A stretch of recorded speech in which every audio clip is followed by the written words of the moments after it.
परम पिता परमात्मा सावण कृपाल दे चरनां विच नमस्कार है। जिन्हां ने गरीब आत्मा ते रहम कीता, आप दा जश करन दा मौका दिता है।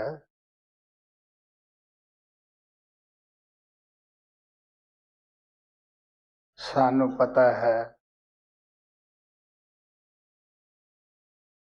आपां बचपन तो ही जो साडे बजुर्गां ने पवित्र वेद शास्त्र लिखे हैं, हर एक दे विच उस परमात्मा दे गुण गैन कीते हुए है। ये भी उन्हां विच लिखिया है कि परमात्मा नूं मिलन तो बगैर साडा जिहड़ा इंसानी जामा है वो किसी भी लेखे विच नहीं। जदों मौत आउंदी है उदों सारा जीवन सानू पता लगता है कि किस तरह बेकार समझते हैं कि जो कुछ भी असी कारोबार कीते इन्हां विचों कोई भी साडे काम ना आया। मास दे लोथड़े दी तरह बंदा इंसान दे विच आउंदा है, उसे तरह ही अंत समय ये चलिया जाता है। अंत समा भी आपां देखते हैं कि किस तरह खुद बंदा मूँह विच पानी नहीं पा सकता, पासा नहीं लै सकदा गा। वो भी घर वालियां दे रहम ते है कि वो किस तरह का साडे नाल उदों वरताव करते हैं। इसे तरह का साडा बचपन हुंदा है, लेकिन अंत समय जिहड़ा पछताउणा है वो किसी भी साडे लेखे विच नहीं हुंदा गा। तो वेदां शास्त्रां दे अंदर ये भी लिखिया है कि वो परमात्मा दा ना तो कोई शरीक है कि असी उहदे अगे जाके पुकार लईए, उहदी शिकायत कर दईए। वो परमात्मा खुद करन कारण समर्थ है। ये भी महात्मा दसदे है कि उहदा कोई रूप नहीं, रंग नहीं, रेख नहीं, भेख नहीं। हुण बगैर मिलिया साडा इंसान दा जामा जिहड़ा वो किसी लेखे च नहीं। तो गुरु अर्जन देव जी महाराज कहते हैं कि आपां जिन्ना पानी पानी पकारांगे या रोटी रोटी करांगे उतना साडे अंदर पानी की तड़फ ज़्यादा पैदा हो जाएगी, खाने की तड़फ पैदा ज़्यादा हो जाएगी। लेकिन खाधे तो बगैर या पानी पीते तो बगैर ना प्यास दूर हुंदी है, ना साडी भुख ही दूर हुंदी है। इसे तरह वेद शास्त्रां दे अंदर जदों असीं पढ़ते हैं साडे अंदर तड़फ पैदा हुंदी है। वो तड़फ दे अधीन होके ही किस तरह रिखी मुनि जंगलों पहाड़ों में गए, दिन रात उन्होंने खोज की, बड़े कठिन साधन साधे। लेकिन महात्मा का जाति तजर्बा, जाति रिकॉर्ड हुंदा है। धर्म ग्रंथ हर एक दे विच ये भी लिखिया है कि जो कुछ असी बाहर क्रियाकर्म करते हैं, रीति रिवाज करते हैं, ये एक पानी के अंदर मधानी है। जे आपां पानी के अंदर मधानी पावांगे, जितना मर्जी आपां मेहनत करिए, जितनी मर्जी आपां कोशिश करिए, वो सारी फजूल जाएगी। उहदे विचों सानू मक्खण प्राप्त नहीं हुंदा गा। इसे तरह भावें आपां कर्म कांड है, क्योंकि मैं अपनी जिंदगी दे विच, क्योंकि बचपन तो मेरा दिल बड़ा ही खुला रहा, मैं बगैर किसी झिझक तो या तंग दिली तो हिंदुआं दे मंदिरां अंदर गया, मुसलमानां दी मसीतां अंदर गया। जिथे किसी मुसलमान फकीर दी दस पई, मैं उत्थे भी बड़े खुशी खुशी उहदे पास गया, क्योंकि गुण ग्रहण करना कोई बुरी बात नहीं हुंदीगी। मैं अपनी जिंदगी दे विच दसदा हुंदा कि बाबा बिशन दास जिन्हां तो मैनूं दो शब्द दा भेद मिलिया सीगा, वो भी एक खूह दे डड्डू नहीं सन। क्योंकि खूह दा डड्डू जिहड़ा है वो उसे नूं समुंदर समझदा है जिहदे अंदर वो गिरफ्तार है, कैद है। तो महाराज जी दसदे हुंदे सी किस तरह समुंदर दा हंस वो खूह दे डड्डू दे पास चलिया गया। वो कहण लग्या कि तू कौन है? ਉਹ ਕਹਿੰਦਾ ਮੈਂ ਇੱਕ ਗਰੀਬ ਸਮੁੰਦਰ ਦਾ ਹੰਸ ਹੈ। ਉਹ ਕਹਿੰਦਾ ਸਮੁੰਦਰ ਕਿੱਡਾ ਕੁ ਵੱਡਾ ਹੈ? ਉਹ ਕਹਿੰਦਾ ਉਹ ਕਾਫੀ ਬੜਾ ਹੁੰਦਾ ਹੈ।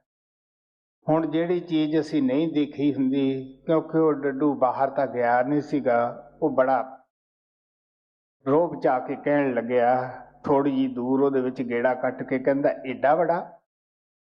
ਕਹਿੰਦਾ ਵੀ ਨਹੀਂ, ਇਸ ਤੋਂ ਬੜਾ ਹੁੰਦਾ ਹੈ। ਉਹਨੇ ਥੋੜ੍ਹੀ ਜਿਹੀ ਦੂਰ ਹੋਰ ਗਿਆ,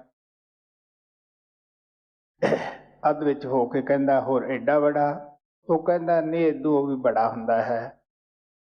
ਉਹ ਕੂਏ ਦੇ ਦੂਸਰੇ ਕਿਨਾਰੇ ਤੇ ਹੋ ਕੇ ਕਹਿੰਦਾ ਇਦੋਂ ਵੀ ਬੜਾ ਹੈ?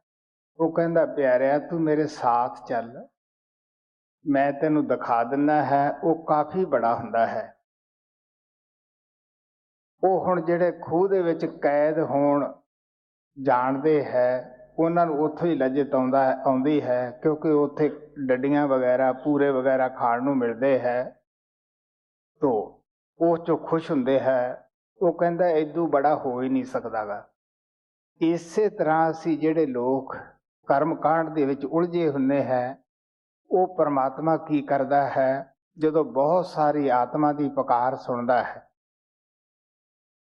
ਉਹ ਦਇਆ ਦਾ ਸਮੁੰਦਰ ਹੈ। ਪਰਮਾਤਮਾ ਦਾ ਜਿਹੜਾ ਰਹਿਮ ਦਾ ਘਰ ਹੈ, ਉਹ ਸਦਾ ਉਛਲਦਾ ਰਹਿੰਦਾ ਹੈ, ਉਹ ਕਦੇ ਬੂਹਾ ਬੰਦ ਨਹੀਂ ਹੁੰਦਾ ਗਾ। ਸਵਾਲ ਤਾਂ ਸਾਡਾ ਹੈ ਕਿ ਅਸੀਂ ਕਿਸ ਤਰ੍ਹਾਂ ਉਹਦੇ ਦਰ ਤੇ ਬੈਠੀਏ ਜਾ ਕੇ, ਕੀ ਅਸੀਂ ਉਹ ਤੋਂ ਮੰਗੀਏ, ਕਿਉਂਕਿ ਸਾਨੂੰ ਇਹ ਨਹੀਂ ਪਤਾ ਅਸੀਂ ਉਸ ਤੋਂ ਕੀ ਮੰਗਣਾ ਹੈ, ਉਹਦਾ ਦਰਵਾਜ਼ਾ ਹੈ ਕਿੱਥੇ।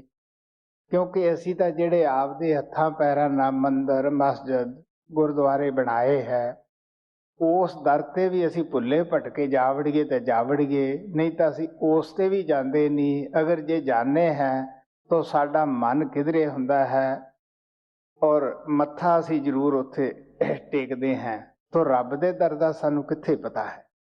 ਤਾਂ ਇਸ ਵਾਸਤੇ ਉਹ ਪਰਮਾਤਮਾ ਸਾਡੇ ਜੀਵਾਂ ਤੇ ਰਹਿਮ ਕਰਨ ਵਾਸਤੇ ਹੀ ਅੱਜ ਤੱਕ ਸਦਾ ਇਹ ਨਹੀਂ ਕਿ ਅੱਜ ਸੰਤ ਆਏ ਹੈ ਜਾਂ ਗਾਹਾਂ ਨੂੰ ਨਹੀਂ ਆਉਣਾ ਜਾਂ ਪਹਿਲਾਂ ਨਹੀਂ ਆਏ, ਹਮੇਸ਼ਾ ਹੀ ਉਹ ਪਿਆਰਿਆਂ ਤੋਂ ਬਗੈਰ ਸੰਸਾਰ ਸੁਣਨਾ ਕਦੇ ਵੀ ਨਹੀਂ ਰਿਹਾ, ਨਾ ਰਹਿ ਸਕਦਾ ਹੀ ਹੈ। ਕਬੀਰ ਸਾਹਿਬ ਕਹਿੰਦੇ ਅਗਨੀ ਲੱਗੀ ਆਕਾਸ਼ ਕੋ, ਝੜ ਝੜ ਪੈਣ ਅੰਗਾਰ, ਸੰਤ ਨਾ ਹੁੰਦੇ ਜਗਤ ਮੇ ਤੇ ਜਲ ਮਰਤਾ ਸੰਸਾਰ।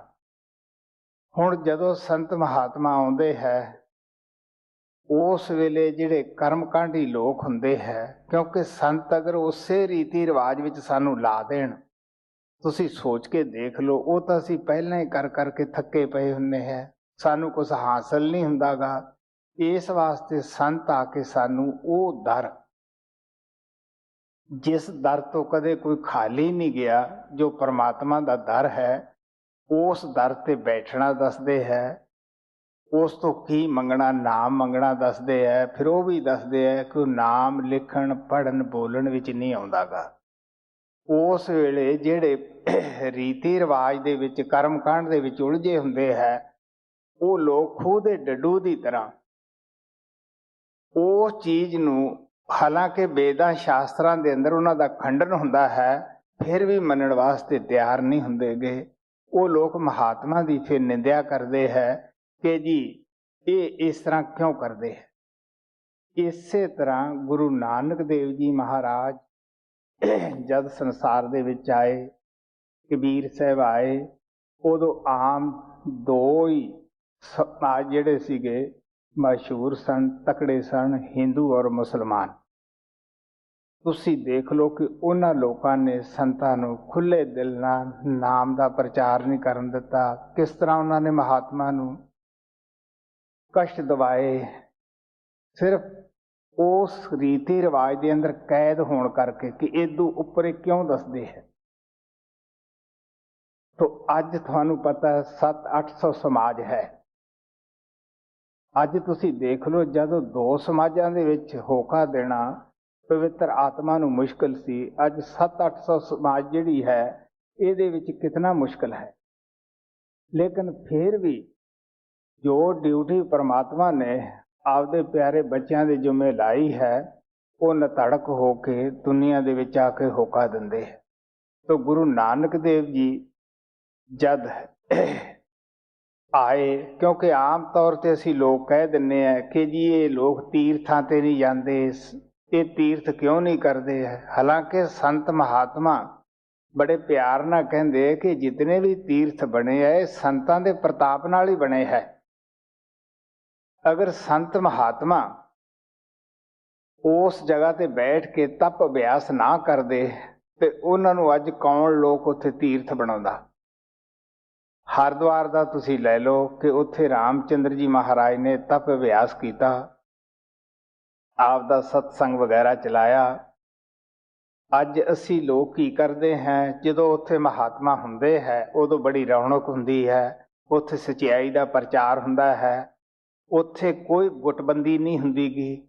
ਜਦੋਂ ਮਹਾਤਮਾ ਚਲੇ ਜਾਂਦੇ ਹੈ ਅਸੀਂ ਲੋਕ ਉੱਥੇ ਕੋਈ ਨਾ ਕੋਈ ਤਲਾਬ ਬਣਾ ਲੈਂਦੇ ਹੈ, ਕੋਈ ਮੰਦਰ ਬਣਾ ਲੈਂਦੇ ਹੈ, ਕੋਈ ਨਾ ਕੋਈ ਮੱਠ ਬਣਾ ਕੇ ਬੈਠ ਜਾਂਦੇ ਹੈ। ਉੱਥੇ ਕੋਈ ਨਾ ਕੋਈ ਅਸੀਂ ਰੀਤੀ ਰਿਵਾਜ ਸ਼ੁਰੂ ਕਰ ਦਿੰਦੇ। ਉਹ ਕਾਹਦੇ ਵਾਸਤੇ ਕਰਦੇ ਹੈ? ਆਪਦੇ ਪੇਟ ਵਾਸਤੇ, ਆਪਦੀ ਮਾਨ ਵਡਿਆਈ ਵਾਸਤੇ।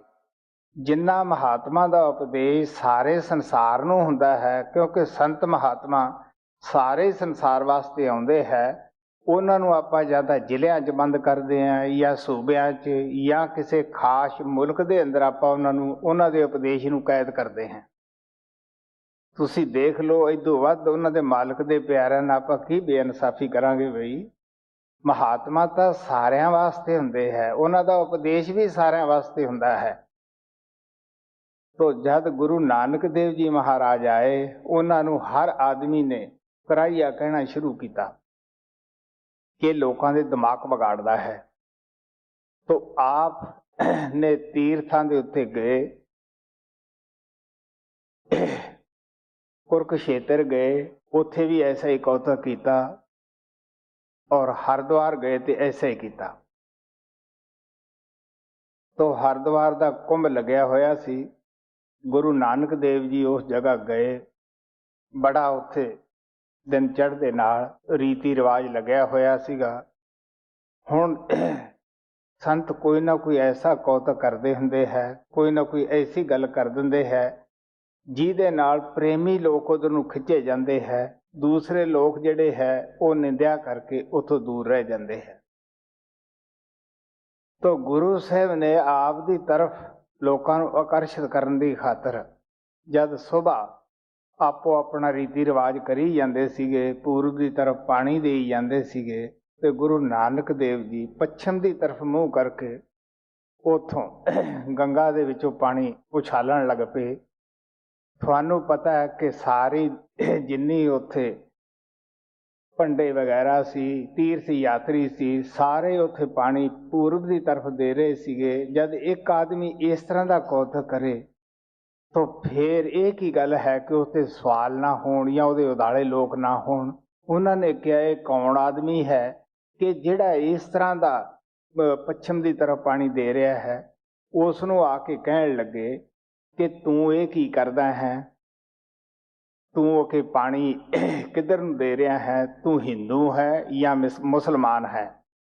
ਅਗਰ ਜੇ ਤੂੰ ਹਿੰਦੂ ਹੈ ਤੇ ਤੂੰ ਪੂਰਬ ਕੰਨੀ ਪਾਣੀ ਕਿਉਂ ਨਹੀਂ ਦਿੰਦਾ? ਜੇ ਤੂੰ ਮੁਸਲਮਾਨ ਹੈ ਤੇ ਤੂੰ ਇੱਥੇ ਹਿੰਦੂਆਂ ਦੇ ਤੀਰਥ ਤੇ ਕੀ ਲੈਣ ਆਇਆ ਹੈ?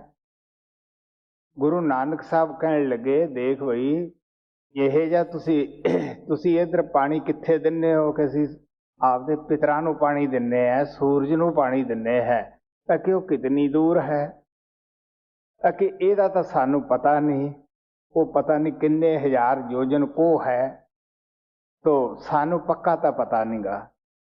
ਉਹ ਕਹਿਣ ਲੱਗਿਆ ਮੇਰਾ ਗਾਮ ਹੈ ਜਿਹੜਾ ਉਹ ਕਰਤਾਰਪੁਰ ਹੈ, ਸਤਲੁਜ ਦੇ ਰਾਵੀ ਦੇ ਕਿਨਾਰੇ।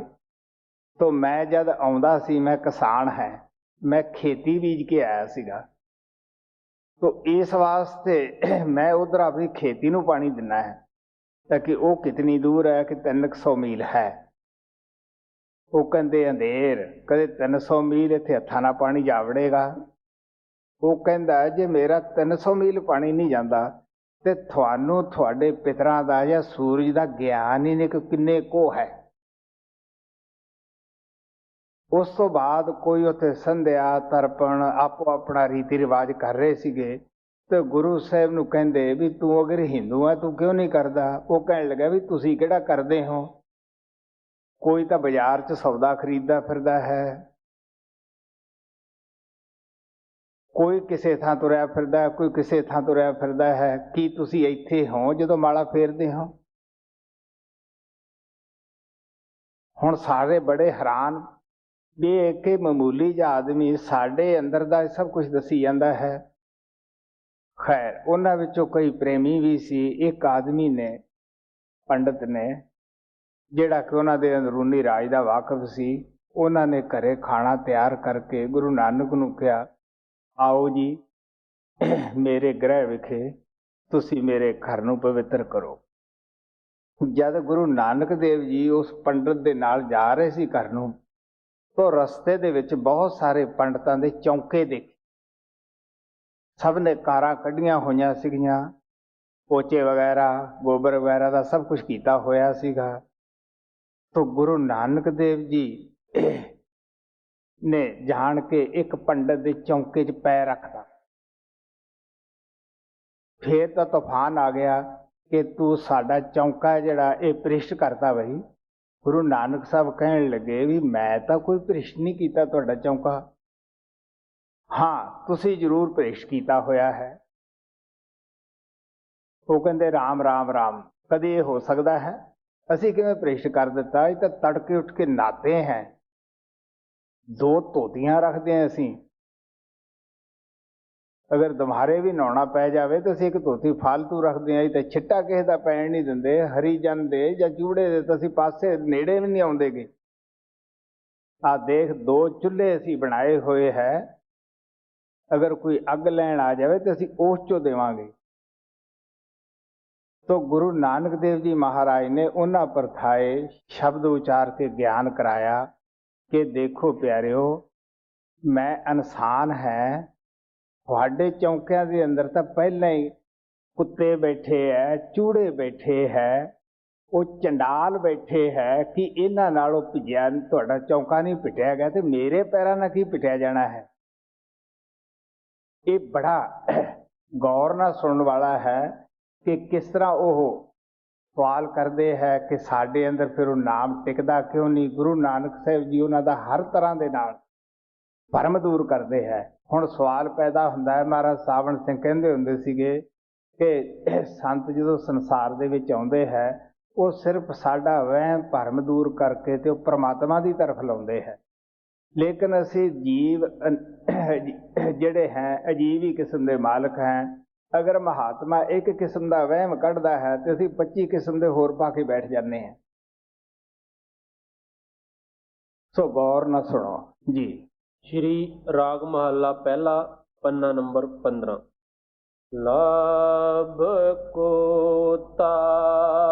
कूड़ चोहड़ा, ठग खादा मुरदार। लाभ को कूड़ चोहड़ा, ठग खादा मुरदार। हुण गुरु नानक साहब जी ने पंडितां नूं कहते हैं बड़े प्यार नाल कि जिहड़ा लोभ है कुत्ता है, झूठ बोलना चूड़ा है। दुनिया नूं ठगी मार के खाना ये पराया मांस खाण दे तुल है। हुण बड़े प्यार नाल आप दसदे है कि पराए धन नूं किसे ना किसे वहम पा के लुटना तो की है? वो अंदर लोभ दा कुत्ता भौंकदा है, ਉਹਦੀ पूर्ति करन वास्ते असी लोभ करते हैं। फिर लोभ जिहड़ा है ये झूठ नूं जन्म दिंदा है। हुण तुसीं ये देख लो ठंडे दिल नाल कि शनि आपां सारिआं नूं इक्को जिहा ही नेड़े है। अगर वो ग्रह लियाएगा तो सारिआं ते लियाएगा। कोई पंडित लोग जिहड़े है कोई ਉਹਦੇ ਜ਼ਿਆਦੇ नेड़े नहीं, कोई ਜ਼ਿਆਦੇ मित्र नहीं। दान करना हर एक नूं उतना ही जरूरी है, उन्ना ही पंडित नूं भी जरूरी है। ਸਾੜ ਸਤੀ ਹੈ ਜਿਹਦੇ ਨਾਂ ਤੇ ਮੰਗਦੇ ਹੈ, ਤੁਸੀਂ ਸੋਚ ਕੇ ਦੇਖ ਲਓ, ਉਹ ਸਾਰਿਆਂ ਤੇ ਇੱਕੋ ਜਿਹੀ ਹੁੰਦੀ ਹੈ ਕਿ ਪੰਡਤ ਲੋਕ ਬਿਮਾਰ ਨਹੀਂ ਹੁੰਦੇਗੇ, ਉਹਨਾਂ ਤੇ ਕੋਈ ਕਸ਼ਟ ਨਹੀਂ ਆਉਂਦਾ ਗਾ। ਅਸੀਂ ਠੱਗਣ ਵਾਸਤੇ ਫਿਰ ਕੀ ਕਰਦੇ हैं, राहु केतु बैल हमारे, थाड़ सती है खेती, पत्री हमारी बड़ी शिकारन ते मार लियावे छेती। तो कहते पंडित जी जिहड़ा लोभ करना है पराए पदार्थ नूं देख के, एक कुत्ता आ गया चौंके च, ये शरीर के अंदर साडे है, ये शरीर के अंदर ही सारा कुछ है।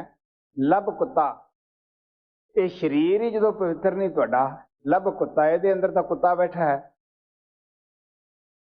कूड़ चूड़ा, चूड़ा कौन है भाई, झूठ बोलना।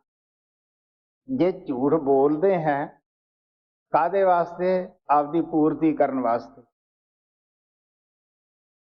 मेरा एक दोस्त साडे पिछले पिंड का नंबरदार सीगा, असी गंगानगर आए दाने बेचण वास्ते। मैनू कहण लगा मैं पंडित तो पत्री दिखा ला, तुसी हक चो। मैं कहा भी दिखा ला, मैं तेनू हटाया तो फिर किहड़ा तू हटना है। वो गया, उन्हें आपदे कई दसे, वो कहण लगा ला हुणे ठीक हो जाता है। उसने उस तो कुछ ओहदे दाने वेचे हुए सीगे, पैसे देते। उन्हें उन्होंने एक तवीत लिख के दिता, कहता भी तू 9 कदम चल के इनू सिट दी, छड्ड दी, बस तेरे कारज सिद्ध। ਉਹਦਾ ਮਤਲਬ ਤਾਂ ਸਿਰਫ ਇਹ ਸੀ ਵੀ ਮੇਰੀ ਦੁਕਾਨ ਤੋਂ ਪਾਸੇ ਹੋ ਜਾਵੇ ਤੇ ਕੋਈ ਹੋਰ ਗਾਹਕ ਆਵੇ। ਉਹਨੇ 9 ਕਦਮਾਂ ਤੇ ਜਾ ਕੇ ਛੱਡਿਆ ਤੇ ਕਾਰਜ ਸਿੱਧ ਕਿੱਥੋਂ ਹੋਣੇ ਸੀ। ਜਿਹੜੇ 10 ਰੁਪਏ ਸੀ ਉਹ ਦੇ ਆਇਆ। ਹੁਣ ਉਹ ਪੰਡਤ ਨਾਲ ਜਾ ਕੇ ਲੜਨ ਲੱਗਿਆ। ਮੈਂ ਉਹਨੂੰ ਕਿਹਾ ਵੀ ਦੇਖ ਪਿਆਰਿਆ, ਹੁਣ ਤੂੰ ਕੋਈ ਲੜਦਾ ਹੈ, ਤੂੰ ਪਹਿਲਾਂ ਸੋਚਣਾ ਸੀ। ਤੂੰ ਪੰਡਤ ਨੂੰ ਠੱਗਦਾ ਸੀ, ਕਿਉਂਕਿ ਅਸੀਂ ਵੀ ਲੋਕ ਠੱਗਣ ਵਾਸਤੇ ਉਸ ਨੂੰ ਬੈਠੇ ਹੁੰਦੇ ਆ। ਨਹੀਂ ਤਾਂ ਕੀ ਲੋੜ ਆ ਵੀ ਲਾਲਚੀ ਨਾਲ ਠੱਗੀ ਵੱਜਦੀ ਹੈ, ਦੂਸਰੇ ਨਾਲ ਵੱਜਦੀ ਹੈ। ਠੱਗੀ ਹਮੇਸ਼ਾ ਲਾਲਚ ਕਰਨ ਵਾਲੇ ਨਾਲ ਵੱਜੂਗੀ। तो इस वास्ते गुरु साहब कहते लभ कुत्ता कूड़ चूड़ा तो ठग खादा मरदार। दुनिया नू ठगना ऊँ असी कह देंगे जी असी तो बिल्कुल प्योर वैष्णो हैं। नहीं बई, मेरे ते अमरीका च सवाल होया क्योंकि साडे एक खास प्रचारक ने उत्थे कहा कि जिहड़ा हिटलर सीगा वो प्योर वैष्णो सीगा, शाकाहारी सी। तो अमरीकन लोग हिटलर का नाम सुन के बड़ा चिड़ते हैं। मैं काफ़ी साल बाद जब अमरीका च गया मेरे ते यही सवाल किया कि जी हिटलर जिहड़ा सीगा बई थोड़े एक सत्संगी ने यह गल कही बई वो पूर्ण शाकाहारी। मैं आख्या भी ठीक है, वो आपदे था ठीक है, जो कुछ मैं देखिया वो थानू मैं दस दिना है क्योंकि मैं दूसरी वर्ल्ड वार दे विच आर्मी सीगा। तो 2.5 करोड़ मोटे जे अंकड़े प्रकाशित होए सीगे, वो जंग दे विच कम आए। तो 60 लाख यहूदी जर्मनी दे विच ही हिटलर दी कृपा दे नाल वो तलवार दी धार हेठ दी लंघे। जे 2500 बंदे नू खा के बंदा शाकाहारी है तो भी हुण तुसीं आप ही सोच लो तो फिर मांसाहारी कौन होया। तो यही गुरु नानक साहब कहता कि पंडित जी मैं तुहाडा चौंका नहीं पुटिया, ये तो तुसीं पिटी बैठे हो। हाँ भाई, लाभ कोता कूड़ चूड़ा ठग खादा मुरदार पर निंदा पर मल मुख सुदी अगन क्रोध चंडाल। ਹੁਣ ਆ ਪਿਆਰ ਨਾਲ ਕਹਿੰਦੇ ਆ ਜਿਹੜੀ ਤੁਸੀਂ ਦੂਸਰੇ ਸਮਾਜ ਦੀ ਨਿੰਦਿਆ ਕਰਦੇ ਹੋ ਦਿਨ ਰਾਤ, आप श्री में नहीं पढ़े लिखे एक दूजे की निंदा करनों हट देगे। ਬਖਸ਼ਦੇ ਨਹੀਂ ਗੇ। ਤੋ ਕਹਿੰਦੇ ਇਹ ਕੀ ਹੈ, ਕਿਸੇ ਦੀ ਮੈਲ ਖਾਣ ਦੇ ਤੁੱਲ ਹੈ। ਮਹਾਰਾਜ ਸਾਵਣ ਸਿੰਘ ਵੀ ਕਹਿੰਦੇ ਹੁੰਦੇ ਸੀਗੇ ਕਿ ਬਈ ਇਹ ਨਾ ਖੱਟੀ ਹੈ, ਨਾ ਮਿੱਠੀ ਹੈ, ਨਾ ਚਟਪਟੀ ਹੈ, ਕਿਸ ਤਰ੍ਹਾਂ ਦਿਨ ਰਾਤ ਇਹ ਸਮਾਜਾਂ ਨੂੰ ਲੱਗੀ ਹੋਈ ਹੈ। ਤੋ ਬਾਬਾ ਬਿਸ਼ਨ ਦਾਸ ਜੀ ਬੜੇ ਅੱਛੇ ਉਹ ਜਵਾਨੇ ਦੇ ਵਿਦਵਾਨ ਸਨ, ਪੜ੍ਹੇ ਲਿਖੇ ਸੀਗੇ। ਉਹ ਸੁਣਾਉਂਦੇ ਹੁੰਦੇ ਸੀਗੇ ਕਿ ਇੱਕ ਜ਼ਿਮੀਂਦਾਰ ਦੇ ਘਰੇ ਦੋ ਪੰਡਤ ਚਲੇ ਗਏ, ਕਿਉਂਕਿ ਉਹਨਾਂ ਦਿਨਾਂ ਦੇ ਵਿੱਚ ਯੂਨੀਵਰਸਿਟੀ ਕਾਂਸੀ ਹੀ ਮਸ਼ਹੂਰ ਸੀਗੀ। ਤੋ ਕਾਂਸੀ ਪਾਸ ਕਰਕੇ ਆਏ। ਪੰਡਤ ਦੀ ਬੜੀ ਜ਼ਿਮੀਂਦਾਰ ਨੇ ਕਦਰ ਕੀਤੀ, ਉਹਨਾਂ ਵਾਸਤੇ ਖਾਣਾ ਤਿਆਰ ਕੀਤਾ। ਵੀ ਸ਼ੁਕਰ ਹੈ ਮੇਰੇ ਘਰ ਵਿੱਚ ਪੰਡਤ ਆਏ ਹੈ। ਜਦੋਂ ਖਾਣਾ ਤਿਆਰ ਹੋਇਆ ਕਿ ਪੰਡਤ ਜੀ ਤੁਸੀਂ ਕੋਈ ਬਾਹਰ ਜਾਣਾ ਹੈ, ਫਿਰ ਆਓ ਖਾਣਾ ਤਿਆਰ ਹੈ। ਇੱਕ ਗਿਆ ਤੋ ਜੱਟ ਪਿੱਛੋਂ ਉਹਦੇ ਮੂਹਰੇ ਹੱਥ ਬੰਨ੍ਹ ਕੇ ਦੂਸਰੇ ਨੂੰ ਕਹਿਣ ਲੱਗਿਆ, ਮਹਾਰਾਜ ਜੀ ਇਹ ਪੰਡਤ ਜੀ ਵੀ ਬੜੀ ਅੱਛੀ ਗੱਲਬਾਤ ਕਰਦੇ ਆ, ਬੜੇ ਪੜ੍ਹੇ ਹੋਏ ਵੀ। ਉਹ ਕਹਿੰਦਾ ਹੁਣ ਤੁਹਾਨੂੰ ਪਤਾ ਹੈ ਪੜ੍ਹੇ ਲਿਖਿਆਂ ਨੂੰ ਆਦਤ ਹੁੰਦੀ ਹੈ ਦੂਸਰੇ ਦੀ ਵਡਿਆਈ ਸੁਣ ਕੇ ਖੁਸ਼ ਨਹੀਂ ਹੁੰਦੇ, ਅੰਦਰ ਹੀਰ ਖਾ ਜਾਂਦੀ ਹੈ। ਉਹ ਕਹਿੰਦਾ ਨਿਰਾ ਬਲਦੀ ਹੈ ਬਲਦ। ਇਤਨੇ ਨੂੰ ਦੂਸਰਾ ਪਿਸ਼ਾਬ ਵਗੈਰਾ ਕਰਨ ਗਿਆ। ਉਹ ਜ਼ਿਮੀਂਦਾਰ ਬੜਾ ਆਪਦੀ ਪਿਆਰ ਦੇ ਵਿੱਚ ਮਸਤ ਸੀਗਾ, ਕਹਿਣ ਲੱਗਿਆ ਜੀ ਇਹ ਵੀ ਪੰਡਿਤ ਜੀ ਬੜੀਆਂ ਚੰਗੀਆਂ ਗੱਲਾਂ ਕਰਦੇ ਆ, ਬੜੇ ਅੱਛੇ ਆ, ਇਹ ਤਾਂ ਬੜੇ ਪੜ੍ਹੇ ਲਿਖੇ ਹੋਣਗੇ। ਉਹ ਕਹਿੰਦਾ ਗਧਾ ਹੈ ਗਧਾ, ਇਹਨੂੰ ਇੱਕ ਅੱਖਰ ਹੀ ਨਹੀਂ ਆਉਂਦਾ। ਹੁਣ ਜੱਟ ਨੇ ਸੋਚਿਆ ਵੀ ਇੱਕ ਬਲਦ ਹੈ ਤੇ ਇੱਕ ਗਧਾ ਹੈ, ਤੇ ਮੈਂ ਖੀਰ ਤੇ ਪ੍ਰਸ਼ਾਦ ਬਣਾਈ ਬੈਠਾ, ਇਹਨਾਂ ਦਾ ਤਾਂ ਖਾਈਆ ਹੀ ਨਹੀਂ। ਉਹ ਇੱਕ ਦੇ ਅੱਗੇ ਉਹਨੇ ਭੋਗ ਪਾ ਕੇ ਰੱਖਤਾ, ਬਲਦ ਦਾ ਤਾਂ ਖਾਈਆ। ਦੂਜੇ ਅੱਗੇ ਕੂੜਾ ਪਾ ਕੇ ਰੱਖ ਦਿੱਤਾ ਵੀ ਇਹ ਗਧੇ ਦਾ ਖਾਈਆ। ਹੁਣ ਜਦੋਂ ਜਾ ਕੇ ਅੱਗੇ ਰੱਖਿਆ, ਪੰਡਿਤ ਜੀ ਕਹਿਣ ਰਾਮ ਰਾਮ ਰਾਮ, ਇਹ ਅੰਧੇਰ। ਉਹ ਕਹਿੰਦਾ ਨਹੀਂ ਜੀ ਤੁਸੀਂ ਇਸ ਨੂੰ ਕਿਹਾ ਸੀ ਵੀ ਇਹ ਗਧਾ ਹੈ, ਤੇ ਗਧੇ ਦਾ ਖਾਈਆ ਤਾਂ ਕੂੜਾ ਹੀ ਹੈ। ਇਹਨੂੰ ਤੁਸੀਂ ਬਲਦ ਕਿਹਾ ਸੀਗਾ, ਬਲਦ ਦਾ ਖਾਈਆ ਭੋ ਹੁੰਦਾ ਹੈ, ਪਤ ਪਰਾਲ।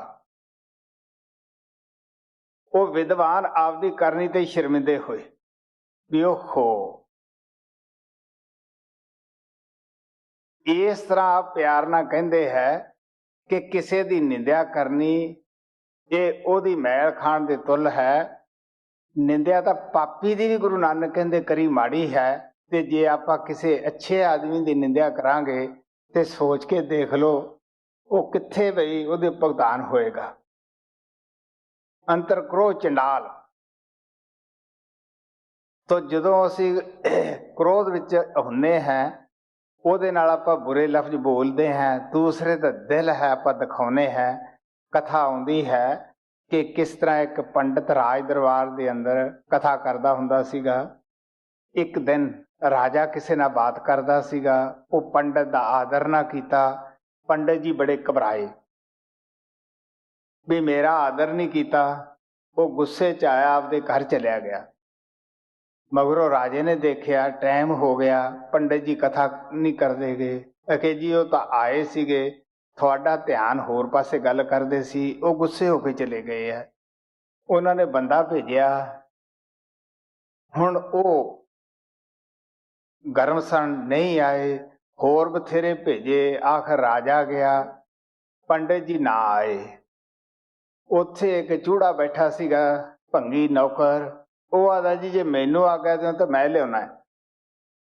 ਹੁਣ ਰਾਜਾ ਬੜਾ ਹੈਰਾਨ, ਬਈ ਇਹ ਕਿਵੇਂ ਲਿਆਊਗਾ ਜਦ ਮੇਰੇ ਕਿਹਾ ਨਹੀਂ ਆਇਆ। ਉਹ ਜਵਾਨੇ ਦੇ ਅੰਦਰ ਆਮ ਚੂੜੇ ਨੂੰ ਪੰਡਿਤ ਜੀ ਮੱਥੇ ਵੀ ਨਹੀਂ ਲਾਉਂਦੇ ਸੀਗੇ। ਉਹਨੇ ਜਾ ਕੇ ਆਵਾਜ਼ ਦਿੱਤੀ। ਉਹ ਕਹਿੰਦਾ ਵੀ ਤੂੰ ਕੌਣ ਹੈ? ਜਦ ਦੱਸਿਆ, ਉਹ ਕਹਿੰਦਾ ਤੂੰ ਮੇਰੇ ਬੂਹੇ 'ਚ ਕਿਉਂ ਆਇਆ, ਚਲਿਆ ਜਾ ਇੱਥੋਂ। ਉਹ ਆਦਾ ਮੈਂ ਤਾਂ ਜਾਊਂਗਾ, ਪਹਿਲਾਂ ਮੇਰੇ ਭਰਾ ਨੂੰ ਅੰਦਰੋਂ ਕੱਢੋ, ਕਿਉਂਕਿ ਚੰਡਾਲ ਚੂੜੇ ਨੂੰ ਕਿਹਾ ਹੈ ਜਿਹਦੇ ਦਿਲ ਵਿੱਚ ਰਹਿਮ ਨਹੀਂ ਹੁੰਦਾ। ਚੂੜਾ ਕੋਈ ਜਾਤੀ ਨਹੀਂ ਹੁੰਦੀ ਗੀ, ਜੇ ਦਿਲ 'ਚ ਰਹਿਮ ਨਹੀਂ ਉਸ ਨੂੰ ਕਿਹਾ ਗਿਆ ਚੰਡਾਲ ਚੂੜਾ। ਕਹਿੰਦਾ ਮੇਰੇ ਭਰਾ ਨੂੰ ਅੰਦਰੋਂ ਕੱਢ। तो पंडित जी ने कन नहीं खुरकियागा भी ओहो, मैं देखा है बहुत सारे बंदियां ਨੂੰ जद गर्मी आउंदी है वो फिर कुछ भी नहीं सोचते गे।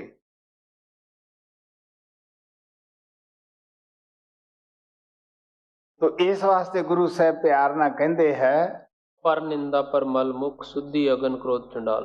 ਜਿਹੜਾ क्रोध है अग ਦਾ ਕੰਮ ਕਰਦਾ है, ਕਿਸੇ ਦੀ ਨਿੰਦਿਆ ਕਰਨੀ ਮੈਲ ਖਾਣ ਦੇ ਤੁਲ ਹੈ। ਇਹ ਉਹਨਾਂ ਨੂੰ ਬੜੇ ਪਿਆਰ ਨਾਲ ਸਮਝਾਉਂਦੇ ਹੈ ਕਿ ਪੰਡਿਤ ਜੀ ਆਹ ਚੀਜ਼ਾਂ ਅੰਦਰੋਂ ਕੱਢਾਂਗੇ ਤਾਂ ਸੁੱਚੇ ਹੋਵਾਂਗੇ ਜੀ। पर निंदा पर माल मुख सुधि अगन क्रोध चंडाल। रस कस आप सलाहना ए कर्म मेरे करतार। ਹੁਣ ਆ ਪਿਆਰ ਨਾਲ ਕਹਿੰਦੇ ਹੈ ਕਿ ਕਿਸ ਤਰ੍ਹਾਂ ਰਸ ਕਸ ਜੋ ਸ਼ਰਾਬ ਨੂੰ ਆਪਾਂ ਕੱਢਦੇ ਹਾਂ ਇਹ ਕੁਛ ਤਾਂ ਤੁਸੀਂ ਪੀਨੇ ਹੋ। ਫਿਰ ਆਪਣੀ ਵਡਿਆਈ ਅਸੀਂ ਲੋਕ ਨਸ਼ੇ ਪੀ ਕੇ ਕਰਦੇ ਹਾਂ ਜਾ ਕੇ ਕਿ ਜੀ ਅਸੀਂ ਐਡੇ ਚੰਗੇ ਹਾਂ, ਸਾਡੇ ਵਿਆਹ ਸ਼ਾਦੀ ਸੀ ਅਸੀਂ ਇਤਨਾ ਨਸ਼ਾ ਦਾ ਦੌਰ ਚਲਾਇਆ। तो कहने लगे रस कस आप सलाहना, वो नशे आदि खा के शराबा पी के फिर असी अपने आप की वडियाई करते हैं। वो भगवान नूं कहंदे आ हे भगवान इन्हां लोकां नूं भी अच्छी बुद्धि दे, इन्हां नूं समझ आ जावे कि जिहड़ा असी बाहर सुचम दे विच फसे होए आ अंदर भी सुचम लईए। गुरु साहब कहंदे आ जिन पट अंदर गुदड़ ते भले संसार, जिन्हां दा अंदर बेशक ਕਿਸੇ ਜਾਤੀ 'ਚ ਪੈਦਾ ਹੋ ਗਏ ਹੈ ਪਰ ਬਾਹਰੋਂ ਉਹਨਾਂ ਦਾ ਕਰਤੱਵ ਜਿਹੜਾ ਹੈ ਭਾਵੇਂ ਮੈਲਾ ਹੈ ਪਰ ਅੰਦਰੋਂ ਉਹ ਸੁੱਚੇ ਹੈ। ਤੇ ਜਿਹੜੇ ਅੰਦਰ ਮੈਲੇ ਹੈ ਤਾਂ ਆਪ ਕਹਿਣ ਲੱਗੇ ਭਾਵੇਂ ਉਹ 68 ਤੀਰਥਾਂ ਤੇ ਫਿਰ ਆਉਣ ਉਹਨਾਂ ਦੀ ਮੈਲ ਕਿਵੇਂ ਉਤਰੇਗੀ ਬਈ। ਗੁਰੂ ਨਾਨਕ ਦੀ ਸਾਖੀ ਆਉਂਦੀ ਹੈ ਕਰਤਾਰਪੁਰ ਬਹੁਤ ਸਾਰੇ ਤੀਰਥ ਯਾਤਰੀ ਕਰਨ ਵਾਲੇ ਗਏ, ਕਹਿਣ ਲੱਗੇ ਜੀ ਗੰਗਾ ਦਾ ਪੁਰਬ ਲੱਗਿਆ ਹੈ ਆਓ। ਉਹ ਕਹਿਣ ਲੱਗੇ ਅਸੀਂ ਜ਼ਿਮੀਂਦਾਰ ਆ, ਸਾਡਾ ਅੱਜ ਕੱਲ੍ਹ ਜ਼ਿਆਦਾ ਕੁਝ ਬਿਜੀ ਹੈ ਅਸੀਂ ਤੇ ਆ ਸਾਡੀ ਤੂੰਬੀ ਲੈ ਜਾਓ। ਹੁਣ ਸੰਤਾਂ ਦੀ ਹਰ ਬਾਤ ਵਿੱਚ ਰਾਜ ਹੁੰਦਾ ਹੈ। ਉਹ ਲੈ ਗਏ ਜਿੱਥੇ ਆਪ ਵਿਚਾਰੇ ਤੂੰਬੀ ਲਾਉਂਦੇ ਸੀ ਉੱਥੇ ਉਹ ਤੂੰਬੀ ਨੂੰ ਵੀ ਨਿਭਾ ਲੈਂਦੇ ਸੀਗੇ। ਗੁਰੂ ਨਾਨਕ ਨੇ ਤੂੰਬੀ ਦਿੱਤੀ ਸੀ ਕੜਵੀ। ਜਦ ਉਹ ਵਾਪਸ ਆਏ ਉਹ ਕਹਿਣ ਲੱਗੇ ਵੀ ਤੁਸੀਂ ਤੀਰਥ ਯਾਤਰਾ ਤੋਂ ਆਏ ਹੋ, ਤੁਹਾਡੀ ਸੇਵਾ ਕਰਦੇ ਆ। ਉਹਨਾਂ ਨੇ ਕੀ ਕੀਤਾ, ਉਹੀ ਤੂੰਬੀ ਕੱਟ ਕੇ ਸਬਜ਼ੀ ਬਣਾ ਕੇ ਉਹਨਾਂ ਦੇ ਅੱਗੇ ਰੱਖਤੀ। ਉਹ ਖਾਣ ਲੱਗੇ, ਹੁਣ ਤੂੰਬੀ ਕੜਵੀ ਸੀ ਤਾਂ ਉਹਨਾਂ ਨੇ ਥੋ ਥੋ ਕਰਕੇ ਥੁੱਕ ਦਿੱਤਾ ਕਿ ਜੀ ਇਹ ਕੜਵੀ ਹੈ। ਗੁਰੂ ਸਾਹਿਬ ਕਹਿਣ ਲੱਗੇ ਕਿ ਤੁਸੀਂ ਬਈ ਇਹਨੂੰ ਇਸ਼ਨਾਨ ਨਹੀਂ ਕਰਾਇਆ। ਉਹ ਕਹਿੰਦੇ ਜੀ ਅਸੀਂ ਤਾਂ ਭੁੱਲੇ ਨਹੀਂ ਗਏ, ਜਿੰਨੇ ਤੀਰਥਾਂ ਤੇ ਅਸੀਂ ਗਏ 68 ਦੇ ਉੱਪਰ ਸਭ ਤੇ ਇਸ਼ਨਾਨ ਕਰਾਇਆ ਹੈ। ਤਾਂ ਗੁਰੂ ਨਾਨਕ ਨੇ ਬਾਣੀ ਉਚਾਰੀ ਨਾਵਣ ਚੱਲੇ ਤੀਰਥੀ ਮਨ ਖੋਟੇ ਤਨ ਚੋਰ। ਵੀ ਪਾਣੀ ਪਿੰਡੇ 'ਚ ਤਾਂ ਜ਼ਰੂਰ ਤੁਸੀਂ ਪਾ ਲਿਆ ਹੈ, ਪਿੰਡਾ ਧੋਇਆ ਆਏ ਹੋ, ਪਰ ਜਿਹੜੀ ਅੰਦਰ ਦੀ ਮੈਲ ਸੀ ਨਾਮਣ ਚੱਲੇ ਤੀਰਥੀ ਮਨ ਖੋਟੇ ਤਨ ਚੋਰ। ਇੱਕ ਭੌ ਲੱਥੀ ਨਾਤਿਆਂ ਦੋ ਭਾਚੜੀਸ ਹੋਰ। ਬਾਹਰੋਂ ਧੋਤੀ ਤੂੰਬੜੀ, ਇਹ ਦੇਹ ਵੀ ਇੱਕ ਤੂੰਬੀ ਹੈ। ਬਾਹਰੋਂ ਧੋਤੀ ਤੂੰਬੜੀ ਅੰਦਰ ਬਿਸ ਨਕੋਰ। ਇਹਦੇ ਅੰਦਰ ਤਾਂ ਇੱਕ ਪਿਆਰਿਓ ਗੁੱਦੇ ਦੀ ਜ਼ਹਿਰ ਹੈ, ਬੀਜਾਂ ਦੀ ਹੈ। ਤਾਂ ਬੰਦੇ ਅੰਦਰ ਤਾਂ 5 ਕਿਸਮ ਦੀ ਜ਼ਹਿਰ ਹੈ। ਗਿਣੀਆਂ ਤਾਂ ਬਹੁਤ ਸਾਰੀ ਹੈ, ਗਾਹਾਂ ਇਹਨਾਂ ਦੇ 25 ਪ੍ਰਕਿਰਤੀਆਂ ਹਨ, ਕਿੰਨੀਆਂ ਖੁਆਇਸ਼ਾਂ ਹੈ। ਲੇਕਿਨ ਸੰਤ 5 ਵੱਡੀਆਂ ਵੱਡੀਆਂ ਗਿਣਦੇ ਹੈ। ਕਿਵੇਂ ਹੈ, ਕਾਮ ਹੈ, ਕ੍ਰੋਧ ਹੈ, ਲੋਭ ਮੋਹ ਹੰਕਾਰ ਹੈ। ਜਦ ਇਹ ਜ਼ਹਿਰ ਚੜ ਜਾਂਦੀ ਹੈ ਤੁਸੀਂ ਦੇਖ ਲਓ ਹੋਸ਼ ਆਉਂਦੀ ਹੈ।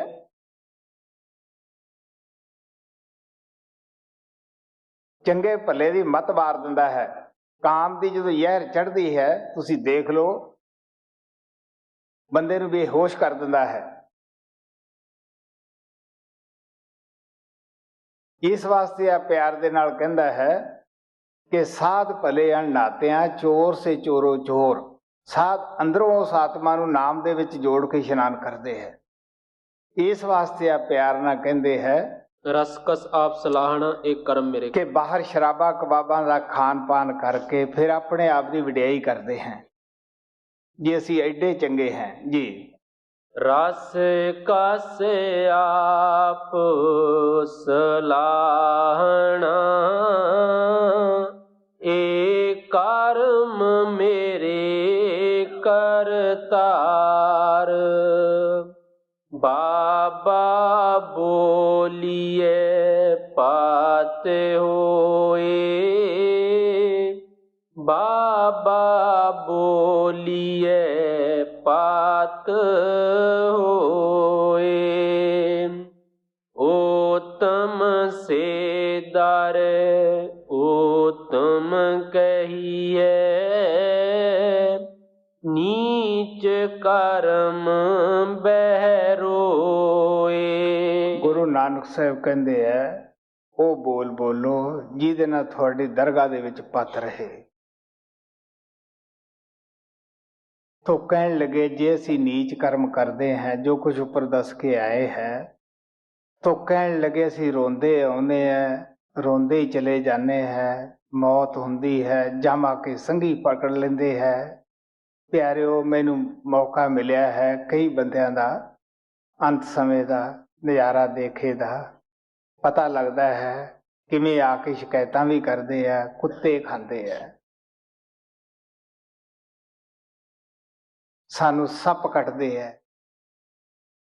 की है उन्हां दे कर्म ही हुंदे है जिहड़े उस सप दा रूप धारदे है, कुत्ते दा रूप धारदे है।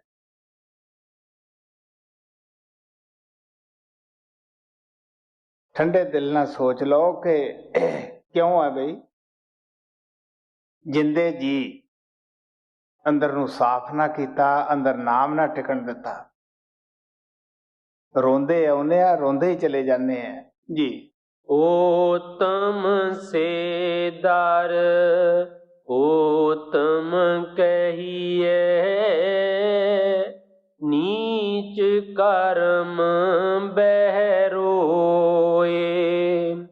रास सोयना रास रूपा, कामण रस पर मल की वास। वो पंडितां ने सवाल किया कि महाराज जी साडे अंदर फिर नाम टिकदा क्यों नहीं, साडे च की इहो जिहा नुक्स है। थानू घंटा हो गया बोलदियां नूं, साडे अंदर थोड़े वचन ही घर नहीं करदे गए। तो गुरु साहब बड़ी मिसाल दे के कहंदे है कि थोड़े अंदर ये रस है भी असी सोना इकट्ठा करिए, अच्छे अच्छे साडे गहने होण,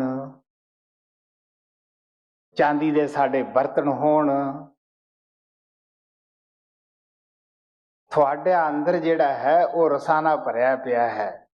तुसी दुनिया दे रस, साडा अच्छा मकान होवे। इस वास्ते आप कहण लगे कि थोड़े अंदर नाम कित्थों आके टिके, तुसी जगह ही नहीं छड्डी नाम दे वास्ते। तां जिवें मैं कहानी दसदा हुंदा कि सुथरे ने किसी नूं पुछया सीगा कि महाराज जी मकान मजबूत किवें हुंदा है। वो कहंदा भी जे थंब नीचे ला दईए ना फिर मजबूत हो जाता है। वो मकान की एक साइड तो थंब लाउण लग्या, उन्हें सारा ही मकान जिहड़ा सी थंबां नाल भर दिता। इतने नूं बारिश होनी शुरू हुई। जदों बारिश हुई वो कहण लग्या बई बाहर खड़ा सी, किसी ने पूछया भी तू अंदर हो जा, बाहर क्यों खड़ा है। वो कहने लगा जी अंदर जगह हुंदी तो मैं थंब होर ना लांदा। तो गुरु नानक साहब कहंदे कि आ तुहाडे च नुक्स है, नाम नूं तुसीं अंदर जगह ही नहीं रखीगी। तुहाडे अंदर सोने दा रस है, चांदी दे बर्तनां दा रस है। जदों इन्ने रस है क्या घट ਨਾਮ ਨਿਵਾਸ ਤੁਹਾਡੇ ਨਾਮ ਕਿੱਥੇ ਆ ਕੇ ਟਿਕੇ ਬਈ ਜੀ। ਰਾਸ ਸੋਏ ਨਾ ਰਾਸ ਰੂਪਾ, ਕਾਮਣ ਰਸ ਪਰਮਲ ਕੀ ਵਾਸ। ਸ਼ਰਾਬ ਦਾ ਰਸ ਹੈ, ਫਿਰ ਕਿਨੂੰ ਚੰਗੀ ਛੇਜਾ ਚਾਹੀਦੀ ਹੈ, ਚੰਗੀ ਇਸਤਰੀ ਚਾਹੀਦੀ ਹੈ, ਕਾਮ ਦਾ ਰਸ ਹੈ ਤੁਹਾਡੇ ਅੰਦਰ ਜੀ। ਰਾਸ ਸੋਏ ਨਾ ਰਾਸ ਰੂਪਾ, ਕਾਮਣ ਰਸ ਪਰਮਲ ਕੀ ਵਾਸ। ਰਾਸ ਕੋੜੇ ਰਾਸ ਸੇਜਾ, ਮੰਦਰ ਰਸ ਮੀਠਾ ਰਸ ਮਾਸ। ਉਹਨਾਂ ਦਿਨਾਂ ਦੇ ਵਿੱਚ ਘੋੜੇ ਦੀ ਸਵਾਰੀ ਹੁੰਦੀ ਸੀ, ਊਂਠ ਦੀ ਹੁੰਦੀ ਸੀ ਅੱਛੀ। ਅੱਜ ਕੱਲ੍ਹ ਉਹ ਜਗ੍ਹਾ ਕਾਰਾਂ ਨੇ ਲੈ ਲਈ ਹੈ, ਮੋਟਰਾਂ ਨੇ ਲੈ ਲਈ ਹੈ। ਕਹਿਣ ਲੱਗੇ ਹੁਣ ਤੁਸੀਂ ਕਹਿੰਦੇ ਹੋ ਕਿ ਸਾਡੇ ਘਰ 'ਚ ਹੀ ਸਾਰੇ ਸਾਧਨ ਹੋਣੇ ਚਾਹੀਦੇ ਹੈ, ਅੱਛਾ ਸਾਡਾ ਮਹੱਲ ਹੋਣਾ ਚਾਹੀਦਾ ਹੈ, ਗਰੀਬ ਨੂੰ ਭਾਵੇਂ ਕੁੱਲੀ ਮਿਲੇ ਨਾ ਮਿਲੇ, ਸਾਡਾ ਅੱਛਾ ਹੋਣਾ ਚਾਹੀਦਾ ਹੈ। ਹੁਣ ਤੁਸੀਂ ਦੇਖ ਲਓ ਸਾਡੇ ਕੋਲ ਫਿਰ ਉਹ ਸਾਧਨ ਨਹੀਂ ਹੁੰਦਾ ਗਾ। ਹੁਣ ਦਿਲ 'ਚ ਖਿਆਲ ਹੈ ਕਿ ਸਾਡੇ ਪੜੋਸ ਵਾਲੇ ਨੇ ਸੰਗਮਰਮਰ ਲਾ ਲਿਆ ਹੈ, ਉਹਦਾ ਬਾਥਰੂਮ ਹੈ ਜਿਹੜਾ ਹਜ਼ਾਰਾਂ ਰੁਪਇਆਂ ਦਾ ਹੈ, ਅੱਜ ਕੱਲ੍ਹ ਲੱਖ ਲੱਖ ਰੁਪਏ ਤੋਂ ਵੀ ਜ਼ਿਆਦਾ ਲਾਉਂਦੇ ਹੈ।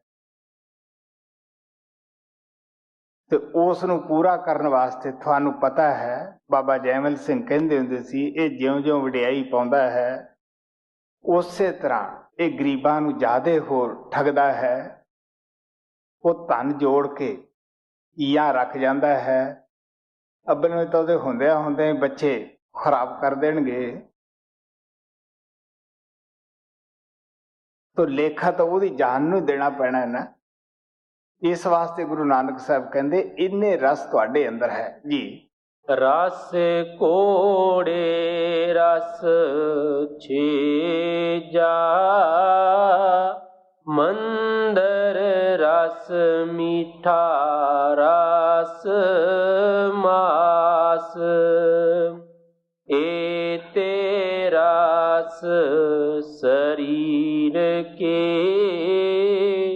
ਕੈ ਕਟ ਰਾਮ ਨਾਮ ਨਿਵਾਸ।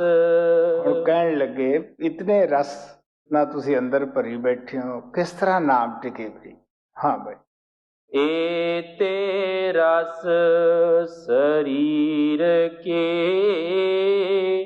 ਕੈ ਕਟ ਨਾਮ ਨਿਵਾਸ।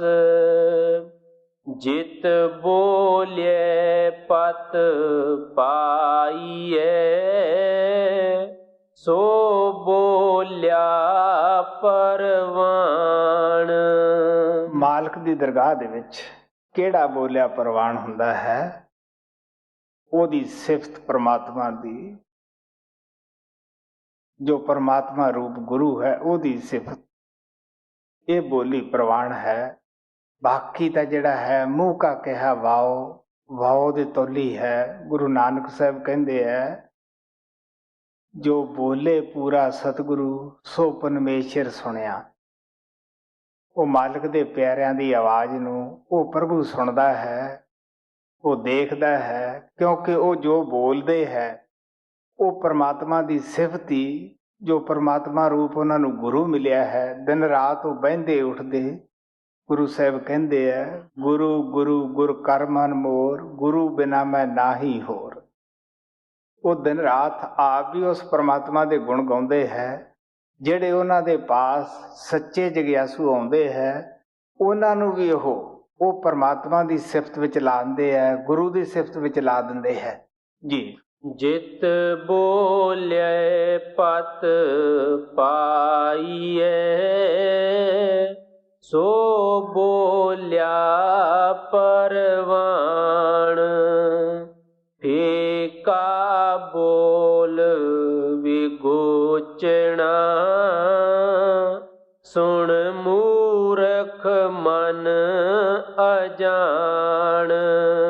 ਵੈਸੇ ਵੀ ਆਪਾਂ ਨੂੰ ਪਤਾ ਹੈ, ਆਪਾਂ ਜੇ ਬੁਰੀਆਂ ਗੱਲਾਂ ਬੋਲਦੇ ਹਾਂ, ਆਪਾਂ ਸੰਸਾਰ 'ਚ ਵੀ ਸ਼ੋਭਾ ਨਹੀਂ ਪਾਉਂਦੇਗੇ, ਤੇ ਪਰਮਾਤਮਾ ਦੇ ਦਰ ਵਿੱਚ ਕਿਵੇਂ ਸ਼ੋਭਾ ਪਾਵਾਂਗੇ? ਕਿਹੜੇ ਫਿੱਕੇ ਹੈ। ਜਦੋਂ ਅਸੀਂ ਆਪਣੇ ਬਣਾਉਣ ਵਾਲੇ ਦੇ ਵਿੱਚ ਹੀ ਨੁਕਸ ਕੱਢਣਾ ਸ਼ੁਰੂ ਕਰਦੇ ਹਾਂ ਕਿ ਜੀ ਵੇਖੋ ਅਸੀਂ ਤਾਂ ਐਡੇ ਚੰਗੇ ਸੀ, ਕਿਉਂਕਿ ਥੋੜ੍ਹਾ ਬਹੁਤਾ ਸਾਡੇ ਕਰਮਾਂ ਮੁਤਾਬਕ ਜ਼ਿੰਦਗੀ ਦੇ ਵਿੱਚ ਉਤਰਾਅ ਵੀ ਆ ਜਾਂਦਾ ਹੈ, ਚੜ੍ਹਾਅ ਵੀ ਆ ਜਾਂਦਾ ਹੈ, ਘਰ ਦੇ ਵਿੱਚ ਮੌਤ ਵੀ ਹੁੰਦੀ ਹੈ, ਪੈਦਾਇਸ਼ ਵੀ ਹੁੰਦੀ ਹੈ। ਹਰ ਇੱਕ ਅਸੀਂ ਜ਼ਿੰਦਗੀ 'ਚ ਧੁੱਪ ਛਾਂ ਸਭ ਕੁਝ ਹੀ ਦੇਖਦੇ ਹਾਂ। ਹੁਣ ਜਦ ਕਿਤੇ ਚੰਗੀ ਗੱਲ ਘਰ ਵਿੱਚ ਹੋ ਗਈ ਹੈ, ਸਾਡੇ ਕਰਮਾਂ ਮੁਤਾਬਕ ਅਸੀਂ ਫੁੱਲੇ ਨਹੀਂ ਸਮਾਉਂਦੇਗੇ, ਕਹਿੰਦੇ ਸਿਫਤਾਂ ਕਰਦੇ ਹਾਂ, ਅਸੀਂ ਇੰਨਾ ਕਰਿਆ, ਅਸੀਂ ਇਹ ਕਰਿਆ। ਜਦ ਕਿਸੇ ਉਸੇ ਘਰ ਦੇ ਵਿੱਚ ਹੀ ਕੋਈ ਥੋੜ੍ਹਾ ਬਹੁਤੀ ਕਮੀ ਆ ਜਾਂਦੀ ਹੈ, ਅਸੀਂ ਕਿੰਨੇ ਉਹ ਪਰਮਾਤਮਾ ਨੂੰ ਗਾਲੀਆਂ ਕੱਢਦੇ ਹਾਂ, ਕਿੰਨੇ ਉਹ 'ਚ ਨੁਕਸ ਕੱਢਦੇ ਹਾਂ। ਸੋਚ ਕੇ ਦੇਖ ਲਓ। ਇਹ ਹੈ ਫਿੱਕਾ ਬੋਲਣ। ਨਾਨਕ ਫਿੱਕਾ ਬੋਲਿਆ ਤੇ ਤਨ ਮਨ ਫਿੱਕਾ ਹੋਏ, ਫਿੱਕੋ ਫਿੱਕੀ ਸਦੀਏ ਮੂੰਹ ਥੁੱਕਾਂ ਫਿੱਕੇ ਪਾਏ, ਫਿੱਕਾ ਮੂਰਖ ਆਖੀਏ ਤੇ ਭਾਣਾ ਲਏ ਸਜਾਏ। ਜੀ ਏਕਾ ਬੋਲ ਵਿਗੋਚਣਾ, ਸੁਣ ਮੂਰਖ ਮਨ ਅਜਾਣ, ਜੋ ਤਿਸ ਪਾਵੇ ਸੇ ਭਲੇ, ਹੋਰ ਕੀ ਕਹਿਣ ਵਖਾਣ। ਹੁਣ ਗੁਰੂ ਨਾਨਕ ਸਾਹਿਬ ਜੀ ਮਹਾਰਾਜ ਉਹ ਪਰਮਾਤਮਾ ਅੱਗੇ ਅਰਦਾਸ ਕਰਦੇ ਕਿ ਹੇ ਪਰਮਾਤਮਾ, ਅਸੀਂ ਜੀਵ ਤੈਥੋਂ ਵਿਛੜ ਕੇ ਔਖੇ ਹੋ ਗਏ, ਸਾਡੇ ਆਪਣੇ ਵੱਸ ਨਹੀਂਗਾ ਕਿ ਅਸੀਂ ਤੇਰੀ ਸਿਫਤ ਕਰ ਸਕੀਏ ਜਾਂ ਤੈਨੂੰ ਮਿਲ ਸਕੀਏ ਜਾਂ ਅਸੀਂ ਚੰਗੇ ਬਣ ਸਕੀਏ। ਇਹ ਵੀ ਸਭ ਕੁਝ ਤਾਂ ਆਪਦੇ ਹੱਥ ਵਿੱਚ ਰੱਖਿਆ ਹੈ। ਗੁਰੂ ਨਾਨਕ ਕਹਿੰਦੇ ਆ, ਜੀਆ ਜੰਤ ਸਭ ਤੁਧੋ ਪਾਏ, ਜਿਤ ਜਿਤ ਭਾਣਾ ਤਿਤ ਤਿਤ ਲਾਏ। ਕਿ ਹੇ ਪਰਮਾਤਮਾ, ਤਾਂ ਸਾਰੇ ਜੀਵ ਆਪ ਹੀ ਪੈਦਾ ਕੀਤੇ ਹੈ, ਆਪ ਹੀ ਉਹਨਾਂ ਦੇ ਕਰਮਾਂ ਦੇ ਮੁਤਾਬਕ ਤੂੰ ਉਹਨਾਂ ਨੂੰ ਰਸਤਾ ਦੱਸਦਾ ਹੈ। ਇਕਨਾਂ ਨੂੰ ਤੂੰ ਮੇਲ ਨੇ, ਇੱਕ ਆਪੇ ਤੂੰ ਦਿਖਾਇਆ, ਇਕਨਾਂ ਨੂੰ ਤੂੰ ਖੁਆਰ ਕਰਨ ਲਾਇਆ ਹੋਇਆ ਹੈ, ਇਕਨਾਂ ਤੂੰ ਮੇਲ ਲੈਣਾ ਹੈ, ਇਕਨਾਂ ਨੂੰ ਦੂਰ ਜੰਗਲਾਂ ਪਹਾੜਾਂ 'ਚ ਭਾਲਦੇ ਫਿਰਦੇ ਹੈ, ਉਹ ਬਾਹਰੋਂ ਪਰਮਾਤਮਾ ਨੂੰ ਲੱਭਦੇ ਹੈ। ਇਕਨਾਂ ਨੂੰ ਨੇੜੇ ਹੂੰ ਤੇ ਨੇੜ, ਇਕਨਾਂ ਨੂੰ ਨੇੜੇ ਸਰੀਰ 'ਚ ਹੀ ਦਸ ਪਾਤੀ ਕਿ ਵੀ ਮੈਂ ਤਾਂ ਤੇਰੇ ਅੰਦਰ ਬੈਠਾ ਹੈ। ਫਰੀਦ ਸਾਹਿਬ ਨੇ ਬੜੇ ਲੰਮੇ ਚੌੜੇ ਤਪ ਸਾਧਨਾ ਸਾਧੀ, ਤੋ ਜਦ ਟਾਈਮ ਆਇਆ ਗੁਰੂ ਦੇ ਚਰਨਾਂ ਤੇ ਗਏ, ਆਪਦਾ ਬਲ ਜਿਹੜਾ ਸੀ ਉਹਨੂੰ ਛੱਡਿਆ, ਗੁਰੂ ਦੇ ਆਸਰੇ ਤੇ ਹੋਇਆ, ਤੋ ਫੇਰ ਕਹਿ ਉੱਠਿਆ, ਜੰਗਲ ਜੰਗਲ ਕਿਆ ਪਵੇ, ਬਣ ਕੰਡਾ ਮੋੜੇ ਤੇ ਵਸੀ ਰੱਬ ਹਿਆਲੀਆ, ਜੰਗਲ ਕਿਆ ਢੂੰਡੇ। ਤੋ ਰੱਬ ਤਾਂ ਅੰਦਰ ਵਸਦਾ ਹੈ।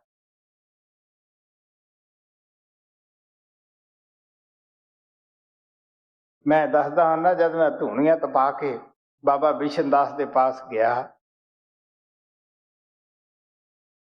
ਉਹ ਕਹਿਣ ਲੱਗੇ ਵੀ ਦੇਖ, ਅੱਗ ਤਾਂ ਪਹਿਲਾਂ ਹੀ ਬੜੀ ਬਲ ਰਹੀ ਹੈ, ਕਿ ਕਾਮ ਦੀ ਅੱਗ ਨਹੀਂ, ਕ੍ਰੋਧ ਦੀ ਅੱਗ ਨਹੀਂ, ਉਹ 5 ਕਿਸਮ ਦੀ ਅੱਗ ਤਾਂ ਪਹਿਲਾਂ ਹੀ ਜਲ ਰਹੀ ਹੈ। ਜੇ ਤੂੰ ਧੂਣੀਆਂ ਹੋਰ ਪਿੰਡਾਂ ਸੜਾ ਕੇ ਆ ਗਿਆ ਹੈ, ਤਾਂ ਫੇਰ ਕਿਹੜੀ ਬਹਾਦਰੀ ਕਰਿਆ ਹੈ? ਇਹ ਹੁਣ ਸਚਾਈ ਹੈ। ਜਦੋਂ ਉਹ ਪਰਮਾਤਮਾ ਮਿਹਰ ਕਰਦਾ, ਉਦੋਂ ਹੀ ਸੰਤਾਂ ਦਾ ਬਚਨ ਘਰ ਕਰਦਾ ਹੈ। ਜੇ ਉਹਦੀ ਮਿਹਰ ਨਾ ਹੋਵੇ, ਭਾਵੇਂ ਸੰਤ ਘਰੇ ਹੀ ਪੈਦਾ ਹੋ ਜਾਣ, ਅਤਵਾਰ ਹੀ ਨਹੀਂ ਆਉਂਦਾਗਾ। ਇਸ ਵਾਸਤੇ ਆ ਪਿਆਰ ਨਾਲ ਕਹਿੰਦੇ ਹੈ, ਜੋ ਤਿਸ ਭਾਵੈ ਸੇ ਭਲੇ, ਹੋਰ ਹੇ ਪਰਮਾਤਮਾ, ਜੋ ਤੈਨੂੰ ਭਾਉਂਦੇ ਹੈ ਉਹੀ ਭਲੇ ਤੂੰ ਹੀ ਬਣਾਉਣਾ ਹੈ।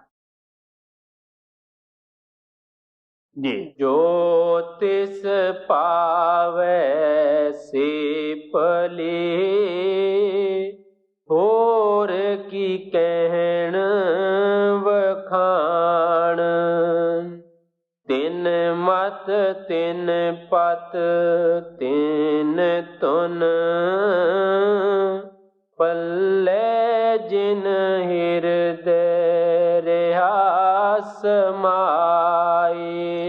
ਉਹਨਾਂ ਦੀ ਉਹ ਪਰਮਾਤਮਾ ਦੇ ਦਰ ਵਿੱਚ ਪਤ ਰਹਿੰਦੀ ਹੈ, ਉਹਨਾਂ ਦੀ ਅੱਛੀ ਮਤ ਹੁੰਦੀ ਹੈ। ਅੱਛੀ ਮਤ ਹੈ, ਵਿਵੇਕ ਬੁੱਧੀ ਹੈ, ਤਦ ਹੀ ਉਹ ਪਰਮਾਤਮਾ ਦੀ ਭਗਤੀ 'ਚ ਲੱਗਦੇ ਹੈ, ਹੋਰਾਂ ਨੂੰ ਲਾਉਂਦੇ ਹੈ। ਤੇ ਆਪ ਕਹਿਣ ਲੱਗੇ ਉਹਨਾਂ ਦੇ ਅੰਦਰ ਹੀ ਉਹ ਪਰਮਾਤਮਾ ਉਹ ਸ਼ਬਦ ਦੀ ਧੁਨ ਪ੍ਰਗਟ ਕਰਦਾ ਹੈ।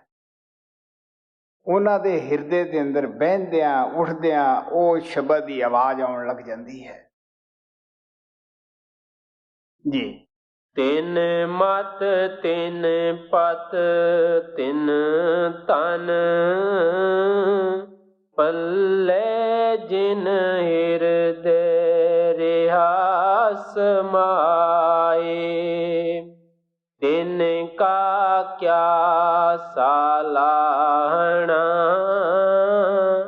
ਅਵਰ ਸਆਲਿਓ ਕਾਏ। ਹੁਣ ਆਪ ਪਿਆਰ ਨਾਲ ਕਹਿੰਦੇ ਹੈ, ਮਹਾਰਾਜ ਸਾਵਣ ਸਿੰਘ ਵੀ ਕਹਿੰਦੇ ਹੁੰਦੇ ਸੀਗੇ ਕਿ ਗੁਰੂ ਨੂੰ ਸਾਡੇ ਪਿਆਰ ਦੀ ਲੋੜ ਨਹੀਂ ਹੁੰਦੀ ਗੀ, ਉਹ ਤਾਂ ਆਪ ਆਪਣੇ ਪਿਆਰੇ ਦੇ ਪਿਆਰ ਵਿੱਚ ਮਸਤ ਹੁੰਦੇ ਹੈ। ਉਹਨਾਂ ਨੂੰ ਸਾਡੀ ਸਿਫਤ ਦੀ ਲੋੜ ਨਹੀਂ ਹੁੰਦੀ, ਨਾ ਅਸੀਂ ਉਹਨਾਂ ਦੀ ਸਿਫਤ ਕਰ ਹੀ ਸਕਦੇ ਹਾਂ। ਗੁਰੂ ਅਰਜਨ ਦੇਵ ਨੇ ਕਿਹਾ, ਤੂੰ ਸੁਲਤਾਨ ਕਹਾਂ ਹੋ ਮੀਆਂ, ਤੇਰੀ ਕਬਨ ਵਡਿਆਈ। ਕਿ ਹੇ ਗੁਰੂ ਦੇਵ, ਜੇ ਤੈਨੂੰ ਅਸੀਂ ਬਾਦਸ਼ਾਹ ਦਾ ਬਾਦਸ਼ਾਹ ਵੀ ਕਹਿ ਦੇਵਾਂਗੇ ਤੇ ਫੇਰ ਕਿਹੜਾ ਇਹਦੇ ਨਾਲ ਕੋਈ ਵਡਿਆਈ ਹੋ ਸਕਦੀ ਹੈ। ਬਾਦਸ਼ਾਹ ਜਿਹੜੇ ਹੈ ਉਹ ਵੀ ਨਾਸਵਾਨ ਧਨ ਵਿੱਚ ਲੱਗੇ ਹੋਏ ਹੈ, ਉਹਨਾਂ ਕੋਲੇ ਅੱਜ ਬਾਦਸ਼ਾਹੀ ਹੈ, ਕੱਲ ਨੂੰ ਖੁੱਸ ਜਾਣੀ ਹੈ, ਮੌਤ ਉਹਨਾਂ ਦੇ ਸਿਰ ਤੇ ਕੂਕਦੀ ਹੈ। ਇਹਦੇ ਨਾਲ ਤੇਰੀ ਕੀ ਵਡਿਆਈ ਹੈ? ਕਿਉਂਕਿ ਜੋ ਇੱਜ਼ਤ ਪਰਮਾਤਮਾ ਦੇ ਦਰਬਾਰ ਸੰਤ ਆਪਦੇ ਗੁਰੂ ਦੀ ਦੇਖਦੇ ਹੈ, ਉਹਨਾਂ ਨੂੰ ਪਤਾ ਲੱਗ ਜਾਂਦਾ ਹੈ, ਜਵਾਨ ਉਹਨਾਂ ਦੀ ਸ਼ਰਮਿੰਦਾ ਹੋ ਜਾਂਦੀ ਹੈ ਕਿ ਮੈਂ ਕੀ ਇਹਦੀ ਵਡਿਆਈ ਕਰਾਂ।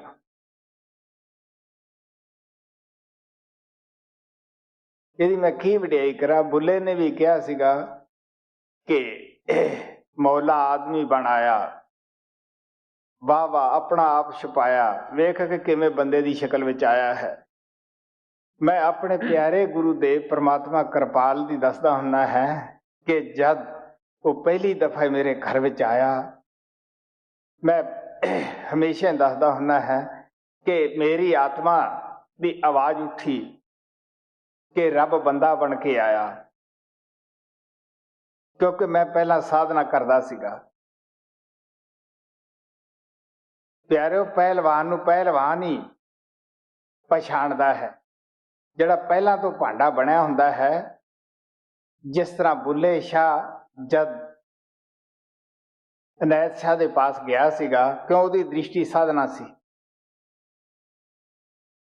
ਉਹਨੇ ਕਿਹਾ ਵੀ ਸਾਈਂ ਨੂੰ ਥੋੜਾ ਬਹੁਤਾ ਵੇਖੀਏ ਤਾਂ ਅਸੀਂ ਛੇੜ ਕੇ।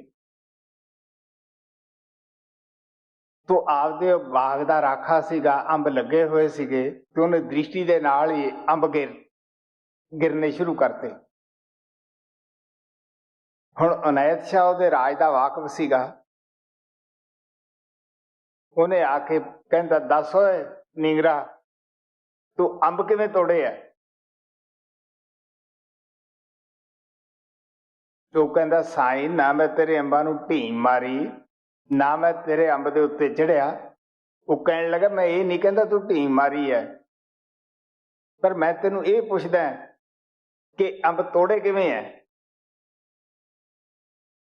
ਉਧਰੋਂ ਉਹਨਾਂ ਨੇ ਆਪਦੀ ਤਵੱਜੋ ਦਿੱਤੀ ਤੇ ਬੁੱਲੇ ਸ਼ਾਹ ਉਲਟ ਕੇ ਪੈਰਾਂ ਤੇ ਡਿੱਗ ਪਿਆ ਕਿ ਬਖਸ਼ ਲੈ। ਹੁਣ ਉਹਨਾਂ ਦੀਆਂ ਕਾਫੀਆਂ ਦੇ ਵਿੱਚ ਉਹਨਾਂ ਦੇ ਮੁਰਸ਼ਿਦ ਦਾ ਰੰਗ ਤੁਸੀਂ ਪੜ੍ਹਦੇ ਹੋ। ਇਸੇ ਤਰ੍ਹਾਂ ਜਦੋਂ ਗੁਰੂ ਗੋਬਿੰਦ ਸਿੰਘ ਜੀ ਦੱਖਣ ਦਿਸ਼ਾ ਦੇ ਵਿੱਚ ਗਏ, ਉੱਥੇ ਮਾਧੋ ਦਾਸ ਨਾਮ ਦਾ ਜਿਹੜਾ ਬਾਅਦ ਵਿੱਚ ਬਾਬਾ ਬੰਦਾ ਬਹਾਦਰ ਹੋਇਆ, ਉਹਦੇ ਆਸ਼ਰਮ ਵਿੱਚ ਗਏ। ਤੋ ਬੰਦੇ ਬਹਾਦਰ ਨੂੰ, ਉਹ ਮਾਧੋ ਦਾਸ ਫਕੀਰ ਨੂੰ ਆਦਤ ਸੀ ਕਿ ਆਉਣਾ ਕਿਸੇ ਫਕੀਰ ਨੇ ਪਹਿਲਾਂ ਉਹਦਾ ਆਦਰ ਕਰਨਾ, ਫੇਰ ਉਹਦਾ ਮੰਜਾ ਬੂਧਾ ਮਾਰ ਕੇ ਤੇ ਹੱਸਣਾ। ਤੋ ਇਹੀ ਕੰਮ ਉਹ ਗੁਰੂ ਗੋਬਿੰਦ ਸਿੰਘ ਨਾਲ ਕਰਨ ਲੱਗਿਆ। ਹੁਣ ਗੁਰੂ ਗੋਬਿੰਦ ਸਿੰਘ ਉਹਦੇ ਪਿਛਲੇ ਰਾਜ ਦੇ ਵੀ ਵਾਕਫ ਸੀ, ਜੋ ਕੰਮ ਲੈਣਾ ਸੀਗਾ ਉਹਦੇ ਵਾਸਤੇ ਵੀ ਉਹਨਾਂ ਨੇ ਉਹਨੂੰ ਚੁਣਿਆ ਸੀਗਾ। ਉਹ ਹੁਣ ਮਹਾਬਲੀ ਸਨ, ਕੁੱਲ ਮਾਲਕ ਰੂਪ ਸਨ, ਉਹਨਾਂ ਦਾ ਮੰਜਾ ਕੀ ਉਲਟਾ ਸਕਦਾ ਸੀਗਾ। ਜੋ ਆਪਦੀ ਤਾਕਤ ਸੀ ਉਹ ਲਾ ਕੇ ਅਖੀਰ ਮੱਥਾ ਟੇਕਤਾ, ਕਹਿੰਦਾ ਮੈਂ ਬਿਨਾਂ ਦਾਮ ਤੋਂ ਤੇਰਾ ਬੰਦਾ ਹੈ।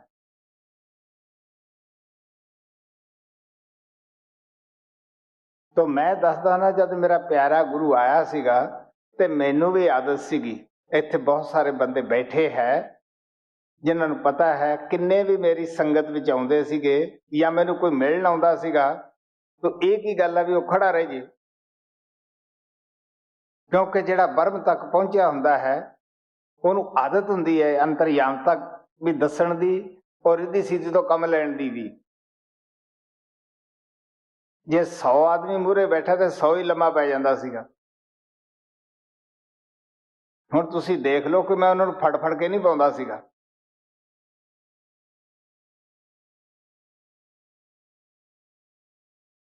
ਤੋ ਜਦ ਮਹਾਰਾਜ ਜੀ ਆਏ ਤਾਂ ਮੇਰੇ ਵੀ ਦਿਲ ਦੇ ਵਿੱਚ ਸੀਗਾ, ਕਿਉਂਕਿ ਮੈਂ ਜਾਣਦਾ ਨਹੀਂ ਸੀ, ਨਾ ਉਹਨਾਂ ਦੀ ਮੈਨੂੰ ਕੋਈ ਨਿੰਦਿਆ ਵਾਲਾ ਮਿਲਿਆ ਸੀ, ਨਾ ਕੋਈ ਵਡਿਆਈ ਵਾਲਾ ਮਿਲਿਆ ਸੀਗਾ।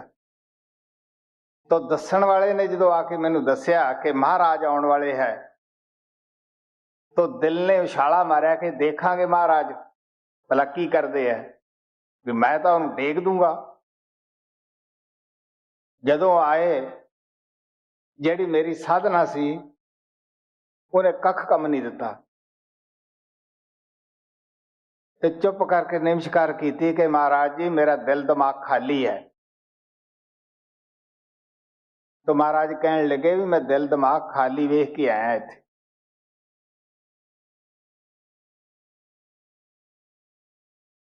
तो प्यारे फिर पता लगता है, मैं कहना हुंदा है कि जवान ना जिहड़ा धन्नवाद कह देना ये भी अच्छा ही है, जिहड़ा साथों कढ़ा लेंदा है, पर सच्चा धन्नवाद अंदर है। तो गुरु नानक कहते हैं ओदी तुसी की वडियाई करोगे, कोई लफ्ज ही ऐसा नहीं। तो गुरु अर्जन देव ने कहा जे तेनू बादशाह दा बादशाह कह देंगे, बादशाहियां फेर गुनाह है, ये केड़ी वडियाई है बई। सच्ची वडियाई तो यही है कि जो सानू साडे गुरु दसदे है ओदी साधना करके उस नूं आपदे अंदर प्रगट कर लईए, ओदे विच ही जाके समा जाइए, ये सच्ची वडियाई है जी। तिनका क्या सालाहना अवर सवाल्यो काए, नानक नदरी बाहरे राचे दान नाए।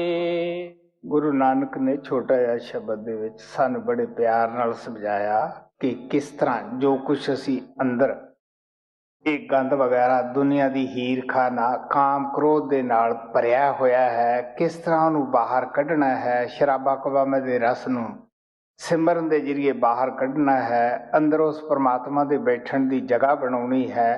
इस वास्ते आपने प्यार नाल कहा कि हे परमात्मा जिहदे ते तू दया करदा है ਉਹਨੂੰ ਹੀ ਆਪਦੇ ਨਾਮ ਦੇ ਰਸਤੇ ਤੇ ਪਾਉਣਾ ਹੈ। ਹੁਣ ਆਪ ਪਿਆਰ ਨਾਲ ਕਹਿੰਦੇ ਹੈ ਕਿ ਜਿਹੜੇ ਤੇਰੀ ਨਜ਼ਰ ਵਿੱਚ ਹੈ ਉਹੀ ਤੈਨੂੰ ਪ੍ਰਵਾਨ ਹੈ, ਜਿਹੜੀ ਤੇਰੀ ਨਜ਼ਰ ਵਿੱਚ ਨਹੀਂ ਗਏ। हे परमात्मा गुरु ਸਾਹਿਬ ਨੇ ਕਿਹਾ ਹੈ ਕਿ ਜੋ ਪ੍ਰਭ ਕੀਏ ਭਗਤ ਤੇ ਵਾਹੰਜ ਤਿਨ ਤੇ ਸਦਾ ਡਰਾਣੇ ਰਹੀਏ। ਜਿਹੜੇ ਆਪਦੀ ਭਗਤੀ ਤੋਂ ਤਾਂ ਦੂਰ ਕਰ ਦਿੱਤੇ ਹੈ, ਕਹਿਣ ਲੱਗੇ ਉਹਨਾਂ ਤੋਂ ਹਮੇਸ਼ਾ ਦਿਲ ਜਿਹੜਾ ਹੈ कंबदा है कि हे परमात्मा ऐसे जीव का दर्शन करा कि जिन्हों मिल के तेरा ही नाम चितावे, तेरी ही असी भगती कर सकीए। सो सानू भी चाहिए जो कुछ गुरु नानक देव जी महाराज ने छोटे ਜਿਹੇ शब्द ਵਿੱਚ कहा है, असी भी वो परमात्मा की भगती करिए और आपदे जन नूं सफल बनाइए। बाहर दे रीति रिवाज ਜਿਹੜੇ है सानू पता ही है कि ये सानू मालक दे मिलण विच कोई सहायता नहीं करदे गे, सिर्फ साडा मन जरूर खुशी हो जाता है कि असी ये कर लिया है। गुरु साहब कहते हैं कर्म धर्म पाखंड जो दिसै तिस जम जो गवाती लूटा है। प्यारिओ कर्म चाहे आप अच्छे करते हैं चाहे बुरे करते हैं, गीता के अंदर आउंदा है दोने ही बंधन का कारण है। बेड़ी लोहे की भी आखिर कष्ट दिंदी है ते सोने की भी दिंदी है। ਅੱਛੇ ਕਰਮ ਕਰਦੇ ਆ ਉਹ ਵੀ ਭੋਗਣ ਵਾਸਤੇ ਸੰਸਾਰ ਵਿੱਚ ਆਉਣਾ ਪੈਂਦਾ ਹੈ। ਛੇੜ ਸ਼ਾਹੂਕਾਰ ਬਣ ਜਾਵਾਂਗੇ, ਹਕੂਮਤ ਮਿਲ ਜਾਏਗੀ, ਉਹ ਫਿਰ ਸਦਾ ਨਹੀਂ ਰਹਿਣੀ। ਮਾੜੇ ਕਰਮ ਕਰਾਂਗੇ ਤੇ ਨਰਕ 84 ਤਿਆਰ ਹੀ ਹੁੰਦਾ ਹੈ। ਤੋ ਸੰਤ ਮਹਾਤਮਾ ਸਾਨੂੰ ਪਿਆਰ ਦੇ ਨਾਲ ਉਹ ਸ਼ਕਤੀ ਨਾਲ ਜੋੜਦੇ ਆ, ਨਾਮ ਨਾਲ ਜੋੜਦੇ ਹੈ, ਜਿਹਦੇ ਵਿੱਚ ਜਪ ਤਪ ਪੂਜਾ ਪਾਠ ਸਭ ਕਾਹੇ ਦਾ ਪੁੰਨਦਾਨ ਦਾ ਸਾਰਾ ਫਲ ਵਿੱਚ ਹੀ ਆ ਜਾਂਦਾ ਹੈ। ਜਿਵੇਂ ਹਾਥੀ ਕੇ ਪਾँव में ਸਭ ਕਾ ਪਾँव ਆ ਜਾਂਦਾ ਹੈ। ਕਿਉਂਕਿ ਜਦੋਂ ਆਪਾਂ ਦਿਨ ਰਾਤ ਮਹਾਤਮਾ ਦਾ ਦਿੱਤਾ ਹੋਇਆ ਸਿਮਰਨ ਜਵਾਨ ਤੇ ਚੜ੍ਹੀ ਬੈਠੇ ਹੈ, ਐਦੋਂ ਵੱਡਾ ਹੋਰ ਕਿਹੜਾ ਪਾਠ ਹੋ ਜਾਏਗਾ। ਇਸੇ ਤਰ੍ਹਾਂ ਜਦੋਂ ਅਸੀਂ ਉਹਨਾਂ ਦਾ ਸਰੂਪ ਜਿਹੜਾ ਹੈ ਦਿਨ ਰਾਤ ਪਿਆਰ ਦੇ ਨਾਲ ਨਾਲ ਲਈ ਫਿਰਦੇ ਹੈ, ਐਦੋਂ ਹੋਰ ਵੱਡਾ ਵਿਰਾਗ ਕਿਹੜਾ ਹੋ ਸਕਦਾ ਹੈ। ਸੋ ਇਸ ਵਾਸਤੇ ਮਹਾਤਮਾ ਕਹਿੰਦੇ ਆ ਨਾਮ ਦੀ ਕਮਾਈ ਦੇ ਵਿੱਚ ਸਾਰਾ ਕੁਝ ਹੀ ਆ ਜਾਂਦਾ ਹੈ। ਸੋ ਸਾਨੂੰ ਚਾਹੀਦਾ ਹੈ ਸੱਚੇ ਦਿਲ ਨਾਲ ਸ਼ਬਦ ਨਾਮ ਦੀ ਕਮਾਈ ਕਰੀਏ, ਆਪਦੇ ਜੀਵਨ ਨੂੰ ਸਫਲ ਬਣਾਈਏ।